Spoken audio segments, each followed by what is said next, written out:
la Cambus, j'espère que vous allez bien. Alors aujourd'hui, petite remise en situation. Donc en fait, je suis venue en Colombie en bateau et on est reparti de la Colombie à Saint-Barth en bateau. Et après, je suis revenue en Colombie en avion, donc je suis toujours en Colombie. Donc voilà, ça sert à rien de me demander si je suis en Colombie ou si je suis repartie.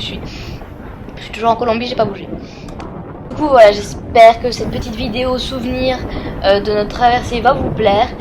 Et voilà, je vous la partage maintenant parce que j'ai pas eu l'occasion de le faire avant, parce que j'avais d'autres trucs que j'avais envie de vous partager. Et voilà, je vous partage les trucs quand j'ai envie en fait. Et du coup voilà, si cette vidéo vous a plu, n'hésitez pas à me mettre un petit pouce bleu. Et n'hésitez pas à me suivre pour avoir les petites recettes qui vont suivre après la vidéo. Et en fait ça va être en plusieurs parties, cette petite traversée assez agitée, voilà. Comme vous pouvez le voir. Donc voilà, au final pendant cette traversée de la Colombie jusqu'à Saint-Barth, je vais vous montrer quelques recettes, mais également vous expliquer surtout les techniques importantes à se rappeler quand on est en navigation pour cuisiner et ne pas faire de catastrophe. Voilà. Parce que voilà, quand ça agite comme ça, regardez, on croirait que le peignoir flotte dans les airs.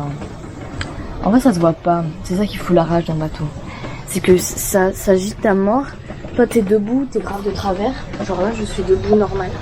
Ouais bon, je me pète un peu la gueule, mais du coup t'es grave de travers et ça se voit pas qu'en fait ça penche de ouf. Vraiment quand on est dans la cuisine on voit un petit peu, on entend.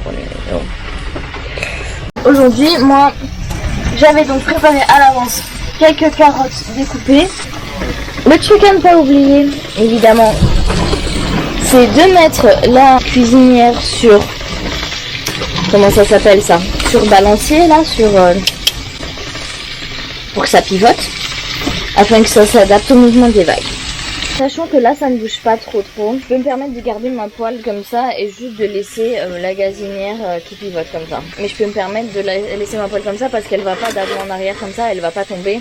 Et je risque pas de me brûler. Mais c'est quand même mieux de prendre les précautions d'accrocher ici les petites pinces afin de tenir votre casserole. J'ai également préparé des pâtes à l'avance. Cuit des pâtes à l'avance. L'idéal c'est de cuire une grosse boîte de pâtes, une grosse boîte de riz. Si vous avez d'autres céréales qui vous plaisent, du quinoa ou je ne sais quoi, vous pouvez également. Et voilà, on ne bouge que dans ce sens-là. Et on ne bouge pas dans ce sens-là. Ou très peu quoi. Donc on est juste calé sur ce côté là et on va bouger comme ça. Donc au final c'est un petit peu ce qu'il y a de mieux pour cuisiner, parce que vous savez que ça va pas partir d'un coup tout de l'autre côté. Donc là je sais que si je cale mes trucs là ils vont pas bouger. Par contre si vous avez un vent arrière, on va mettre un antidérapant et on va vraiment bien s'adapter au vent qu'on a, enfin au mouvement du bateau surtout, afin d'éviter les catastrophes.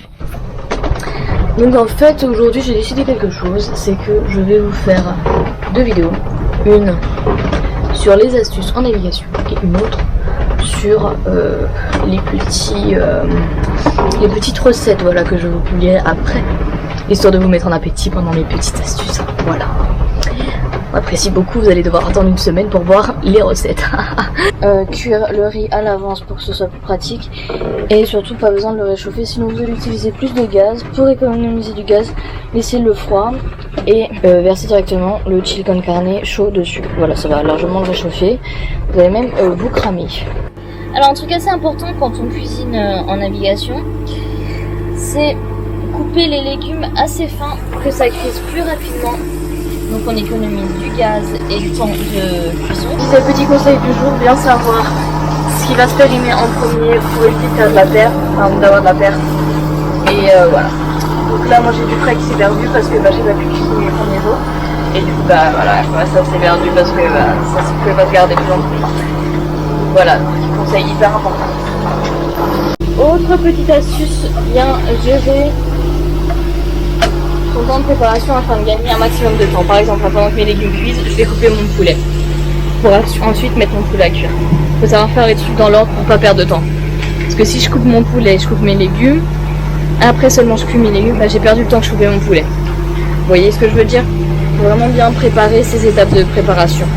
Il faut vraiment bien y réfléchir pour gagner un maximum de temps et rester un minimum en bas à se faire secouer dans tous les sens. Voilà. Là j'ai vraiment pas envie de m'embêter, j'ai pas envie de me mettre sur la planche à découper ou quoi, ça va me brasser. Je vais découper le poulet au ciseau. Voilà. Ce matin, on repart avec une petite pâte à pancake. On voit quand même que le temps s'est bien calmé parce qu'on peut se permettre des petites folies, quoi. Voilà, donc on n'oublie pas de faire sa pâte à pancake dans un récipient avec le maximum de volume au sol. C'est-à-dire une boîte, comme ça c'est mieux.